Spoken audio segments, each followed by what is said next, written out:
తిరుగు, నువ్వు తెలంగాణలో తిరుగు, ఆంధ్రప్రదేశ్లో, భారతదేశంలో ఎక్కడైనా తిరుగు. బాబాసాహెబ్ అంబేద్కర్ డెమోక్రసీ నీకు ఆ స్వేచ్ఛను కల్పించిందని నువ్వే అంటున్నావు కదా. నువ్వు తిరుగు, మేము వద్దంటలే. కానీ తెలంగాణ అస్తిత్వం మీద దెబ్బ కొట్టేటువంటి పక్క రాష్ట్ర పాలన నువ్వు ఎందుకు హెచ్చరించవు?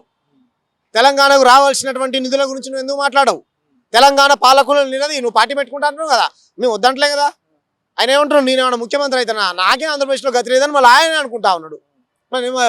ఇక్కడ మీరు ప్రజా సమస్యలపైన కొట్లాడితే కొట్లాడు, ప్రజల నుంచి మీరు మీ పార్టీ పుట్టినాకనే మేమేం చైతన్యం కాలే పవన్ కళ్యాణ్ గారు, మేము చైతన్యం చేస్తామని భయం అంట. మళ్ళా బంచం దొర నీ కాలు మొక్తో అనేటువంటి దొరలకు ఏం మేము భయపడాలి, మేమే దొరకు భయపడలే. మా అయ్యలు మా అవ్వలు బంచం దొర నీ కాలు మొక్తా అనేటువంటి దొరతనానికి వ్యతిరేకంగా బందూకులు ఎత్తిర్రు. అరే మాలోడా, అరే మాది కూడా అని నీచంగా మమ్మల్ని ఊర్లలో అవమానిస్తూ ఉంటే అందుకు వ్యతిరేకంగా సాయుధం పోరాటం వైపు నడిచిర్రు. మీరు వచ్చి మమ్మల్ని చైతన్యం చేశారా? మీరు ఈ నేలను చూసి మీరు చైతన్యం అయ్యారని మీరే చెప్పారు. మీరు సామాజిక న్యాయం గురించి మాట్లాడతారు. ఎంత ఎంత అవమానిస్తున్నారు తెలుసా మీరు? మాకు చైతన్యం నేర్పుతారా మీరు?